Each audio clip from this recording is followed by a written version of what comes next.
Korintianina faharoa toko fahadimy. Ny tanjony fitorinan'i Kristy. Korintianina faharoa toko fahadimy, ny andininy voalohany hatramin'ny fahafolo. Fahafantatsika fa raha ravana ny tranolaytsika ety an-tany, dia manana izay voarafitr'Andriamanitra isika, dia trano tsy natao tanana izay maharitra mandrakizay any an-danitra. Ary misainto ao anatin'ity isika, ka maniry indrindra hitafy ny tranontsika izay avy any an-danitra koa. Fa ho hita mitafy isika, fa tsy mba mitanjaka. Fa isika izay ao amin'izao lay izao, dia misainto noho ny mahavesatra antsika, satria tsy tiantsika ny hendahina, fa ny mba ho tafiana koa, mba hately ny fiainana ny mety maty. Ary izay efa namboatra antsika ho amin'izany indrindra dia Andriamanitra, izay efa nanome antsika ny santatry ny fanahy. Koa matoky mandrakariva isika, ka fantatsika fa raha mitoetra eo amin'ny tena, dia tsy mitoetra any amin'ny tompo. Fa finoana no andehanantsika, fa tsy fahitana. Eny, matoky sika, ka aleontsika ny tsy hitoetra ao amin'ny tena, fa ny hitoetra any amin'ny tompo. Koa dia ataontsika ho voninahitsika ny mba hankasitrahany antsika, na mitoetra na tsy mitoetra.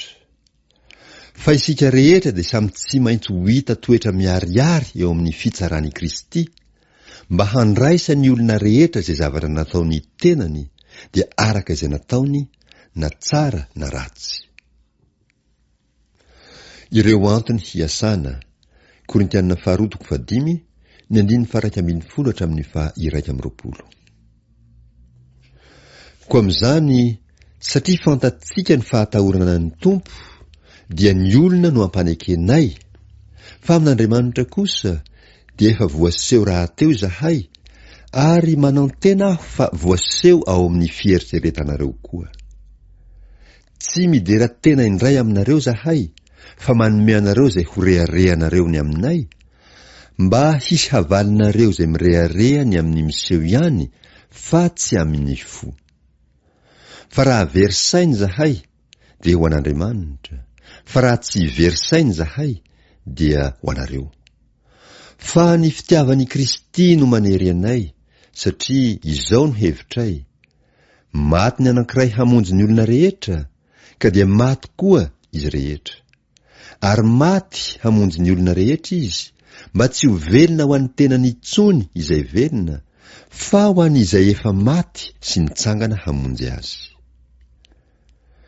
Koa dia tsy mahalala olona intsony araka ny nofo isika. Eny, na dia nahafantatra ny Kristy araka ny nofo aza isika, ankehitriny dia tsy fantatsika araka izany intsony izy. Koa raha misy olona ao amin'ny Kristy, dia olom-baovao izy. Efa lasa ny zavatra taloha, indreo efa tonga vaovao ireo. Fa izany rehetra izany dia avy amin'Andriamanitra, izay nampiavana antsika taminy amin'ny alalan'i Kristy, sady nanome anay ny fanompoana fampihavanana, dia izao. Andriamanitra ao amin'ny Kristy no nampiavana izao tontolo izao taminy, ka tsy nanisany fahadosoany. Ary efa napetrany aminay ny teny fampihavanana. Koa dia iraka solon'i Kristy zahay, toa an'Andriamanitra mampangataka anay aminareo. Solon'i Kristy zahay ka mangataka indrindra aminareo hoe, mihavana amin'Andriamanitra ny ey ianareo.